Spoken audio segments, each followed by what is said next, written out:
Hello and welcome to my channel. I'm so glad you're here today. If you love going deeper into Scripture, not just reading the surface, but uncovering the layers beneath the text, then you're in the right place. Today, we are stepping into Genesis 14, and we are going to examine it like investigators, slowly, carefully, forensically, with Hebrew insight that brings the chapter to life. Genesis 14 is the first recorded war in the Bible. Up until now, the narrative has focused on family, famine, covenant, and separation. But suddenly, the camera zooms out, the scope widens. We move from tents and altars to international politics. The chapter opens with a coalition of 4 eastern kings: Amraphel, Arioch, Kedorlaomer, and Tidal. These were not tribal leaders. These were imperial rulers from Mesopotamia, organized, strategic, dominant. They come against 5 kings in the Jordan Plain, including Bera and Birsha. The text tells us that for 12 years these 5 kings had served Kedorlaomer. The Hebrew word used is avad, ami meaning to serve, to labor, even to be in bondage. This was not friendship. This was economic oppression, tribute, forced submission. But in the 13th year, they rebelled. And rebellion always brings a response. In the 14th year, Kedorlaomer and his allies launch a massive military campaign. The text reads almost like a battlefield report, listing territory after territory conquered. Moses wants us to feel the force of this army. They are sweeping through regions with precision and dominance. The battle climaxes in the valley of Siddim, described as full of slime pits. The Hebrew phrase is Be'erot Hemar, asphalt or bitumen pits. The land itself becomes a hazard. The kings of Sodom and Gomorrah flee. Some fall into the pits, others escape into the hills. And then the detail that matters most. Lot is captured. The text slows down to remind us, Lot, Abram's brother's son. He is not just a statistic of war, he is family. And this moment is not random. In Genesis 13, Lot lifted his eyes and chose the Jordan Plain because it looked like Eden. Now the land that looked like paradise has become a war zone. Choices have consequences. A fugitive escapes and tells Abram. And here, for the first time in Scripture, Abram is called the Hebrew. The Hebrew word is ha-ivri. It likely comes from the root avar, meaning to cross over. Abram is the one who crossed over, the outsider, the migrant, the covenant man living among Canaanites, but not defined by them. Abram is dwelling by the oaks of Mamre. He is not alone. He has alliances. He has built relationships with Amorite leaders. Covenant people are not isolated people. When Abram hears that Lot has been taken captive, he arms 318 trained servants born in his own house. The Hebrew word for trained is hanikav, from the root hanak, meaning to dedicate or initiate. This is the same root behind the word Hanukkah. These men were not random laborers. They were dedicated, disciplined, covenant-trained warriors. Abram pursues the invading kings as far as Dan, over 200 kilometers north, and then, in a surprising move, he attacks at night. The Hebrew text implies strategy and division. He splits his forces and strikes with tactical precision.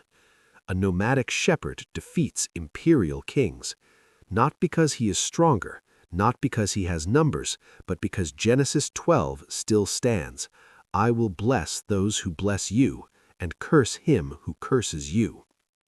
Abram rescues Lot. He recovers the people. He restores the goods.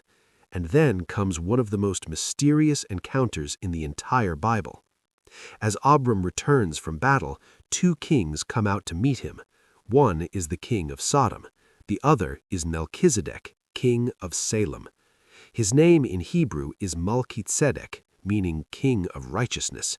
He is king of Salem, from shalom, meaning peace, wholeness, completeness. King of righteousness, king of peace. He is also described as priest of Elyon, God Most High, Elyon means the Supreme One, the Exalted One, the one above every earthly king we have just read about. Melchizedek brings out bread and wine, not tribute, not weapons, bread and wine, symbols of provision and fellowship. He blesses Abram and says, "Blessed be Abram of El Elyon, possessor of heaven and earth." The Hebrew word for possessor is koneh, which can mean owner, creator, acquirer. God is not just local, he owns everything. Abram responds by giving him a tenth, a tithe. This is before Sinai, before the law, before Levitical priesthood. Abram recognizes spiritual authority. He acknowledges that victory did not come from his sword, but from God Most High. Centuries later, Psalm 110 will speak of a priest forever after the order of Melchizedek, and the New Testament book of Hebrews will reflect deeply on this moment. But right here in Genesis 14, the emphasis is simple. Abram attributes his victory upward. Then the king of Sodom speaks, "Give me the people and take the goods for yourself." On the surface, this sounds generous, but Abram senses the trap. Prosperity can be more dangerous than persecution. Abram says, "I have lifted my hand to the Lord El Elyon." The phrase, "lifted my hand," refers to an oath gesture. He had already sworn allegiance. He refuses to take even a thread or a sandal strap. Why? Lest you say, "I have made Abram rich." This is covenant integrity. Abram refuses to let Sodom take credit for what God has done. He will not allow corrupted systems to attach their name to his blessing. Notice the contrast. Melchizedek brings blessing and worship. Sodom offers wealth without worship. Abram chooses the priest over the politician. He chooses covenant over convenience. Genesis 14 is not just about ancient warfare. It is about identity under pressure. It is about what you do after victory. It is about whether your prosperity can be traced back to God or to compromise. Lot chose by sight and was captured. Abram walked by covenant and became a deliverer. And the title El Elyon frames the entire chapter. Above kings, above war, above politics, God Most High rules. Genesis 14 leaves us with a powerful image. Abram standing between two kings, one representing righteousness and peace, the other representing corruption and self-interest. And Abram makes his choice. The covenant remains intact. If you're enjoying these deep forensic explorations of Scripture, make sure you subscribe and join me as we continue walking through Genesis chapter by chapter. Next, we move into Genesis 15, where the warrior who defeated kings will stand under the night sky, trembling, and God will speak again. And that is where the covenant becomes even deeper.